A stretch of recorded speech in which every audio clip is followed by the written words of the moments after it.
A reminder from the psalm we read together. Your love, O Lord, reaches to the heavens, your faithfulness to the skies.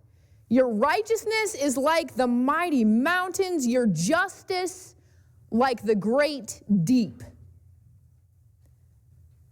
The heavens, the skies, the mighty mountains, the great deep. There's not much other space I can think of, especially that was known at the time this was written thousands of years ago. What is so expansive it fills all the space we can think of? God's love, faithfulness, justice. Something this expansive, one might think, would be expensive, but not so. In fact, God's presence and character and activity are for all. The psalm we read, did you notice? Says the Lord preserves humankind and animals. God's care and love and justice extends even to other aspects of creation. All people, both high and low, as one translation puts it, find refuge in the shadow of the wings of the Lord and feast in the abundance of God's house. God's love and justice are so high and long and wide and deep that no one is outside of them. Certainly no person can withhold God's love or justice or deny them to another. Oh, we can try, and try we have, but it's doomed to fail. We may effectively exclude ourselves from God's love and justice, refusing to receive it, to be part of it, to pass it on, but it's still there, and there's no taking it away. Isn't this good news on this Civil Rights Weekend, Martin Luther King Day? God's love and justice are real and for everyone, regardless of what any of us say or do. So if God's love and justice are expansive and inclusive and real, maybe we're off the hook. There should be enough love and justice to go around. If others choose to stymie them or work against them, that's not my problem. This sentiment brings us to our gospel reading for today, where Jesus seems to have a similar one. He and his mom are at a wedding along with his friends, the disciples, and his mom finds out and tells Jesus that the wine has run out. You can probably imagine how you'd feel if you were hosting any kind of gathering, a celebration, and you ran out of wine or whatever you were serving that people were enjoying. Between the lines, Mary, Jesus' mom, is concerned for the hosts and for the guests when this happens. And she tells Jesus the situation.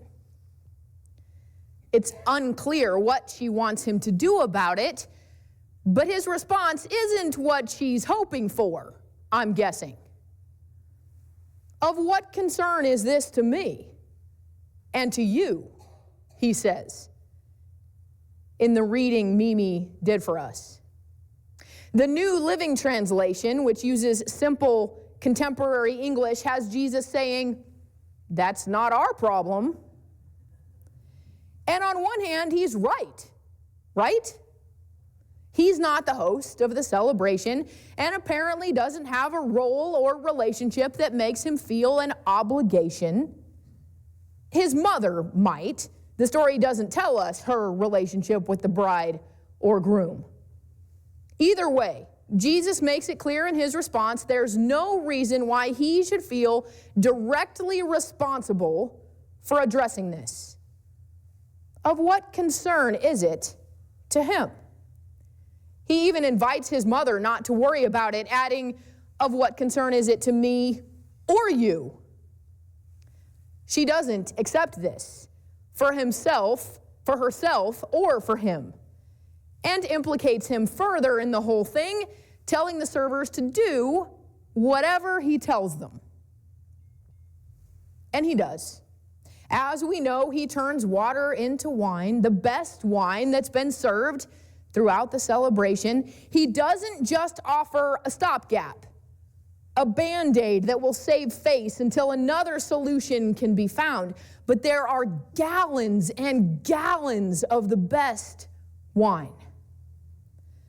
I don't know why Jesus initially responds the way he does. He does say, my time has not yet come, but then he does act. I'm not sure why it unfolds this way, but I do think it can be instructive for us this Martin Luther King Civil Rights Weekend. We may believe that God's love and justice are for all, and that as United Methodists, we should extend them to others and invite all to participate in the life of the church without regard to race, color, gender, national origin, ability, age, marital status, or economic condition, as our Constitution says. Did you know we have a United Methodist Constitution? Our denomination is just about as old as our country. And so what was going on in the establishment of our country, our church parallels. Our Constitution, what I just read, it's proposed to say all of that. Our annual conference, along with all other United Methodist annual conferences around the world, will vote in June on adding gender, ability, age, and marital status in the list that I just read. Even agreeing with this, we may, directly or indirectly, feel like reported experiences of racism, gender discrimination, or any unequal treatment's not our problem. Our United Methodist Constitution addresses this. God's love and justice are expansive. Perhaps complaints of inequality or discrimination are blown out of proportion, or people are overly sensitive. And even if these things happen from time to time, of what concern is it to me? We may not say these things out loud, but more or less we demonstrate this is how we feel by our response or lack of response to becoming aware of such things. One way of reading this story about wine at the wedding is to receive it as challenge and witness that even when it may seem not to be our problem, if there's something we can do to protect human dignity, we should do it wholeheartedly. May we, as Desert Skies, never be ones who abdicate responsibility for protecting and furthering the rights of others. May we be a community that insists on inclusion and opportunity for all. A community committed to learning what this means and how to go about living into it in ways that are meaningful for those who have experienced discrimination and marginalization. If we think we're doing a good job, doesn't necessarily mean that those we're looking to include that have been or continue to be marginalized think we are doing a good job. There's always things to learn and ways to grow, right? Yes, we have a statement of inclusion, but living these convictions must be more than simple goodwill or not saying overtly condescending things. saying anyone is welcome to come sit in a pew, but what about when they start speaking, wanting the kinds of worship that they're used to that may be different for us? So will we take this opportunity, receive this witness and challenge from the stories of Jesus this civil rights weekend, to learn more about of what concern all this is to us? There are practical resources already available to us if we decide we would like to make this our concern. I know we believe our neighborhoods are fairly white and fairly privileged, so we just reflect our neighborhoods. Maybe this continues to be true, or maybe that's our experience of our neighborhoods. How is God inviting us to expand who we are and to demonstrate inclusiveness and equity? Will we choose to make it our concern to help the world embrace as we reflect God's love and justice for all? We're about to pass the peace of Christ. When you respond, and also with you, you're not speaking to me, singular. You couldn't put Pastor Brooke in there as, instead of you. The pronoun's not just for me. And also with Pastor Brooke. That might be the way you see it from time to time, because I speak, may the peace of Christ be with you. You say, and also with you. Maybe you mean it back to me. I hope you do. I want to be at peace with you. But I hope that when you say, and also with you, it could be any and every you. Each other. The person who annoyed you this morning.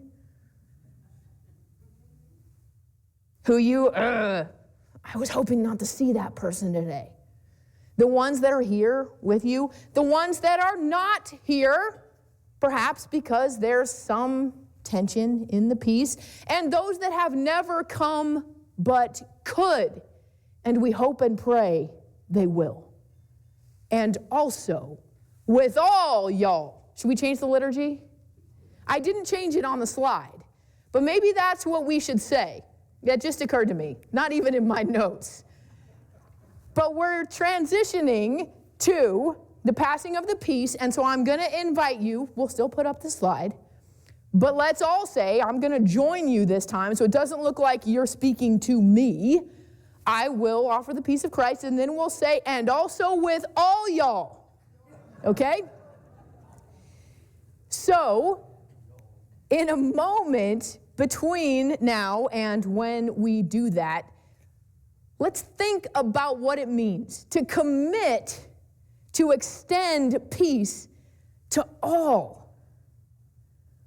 What would it mean to be actively engaged in peacemaking to and with those who continue to get the short end of the stick?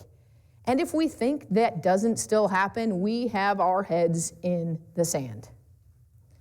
Who are those who especially need to be welcomed with the peace of Christ in these days? What might it mean to pursue a world of justice and peace for everyone as we commit to it with these responsive words?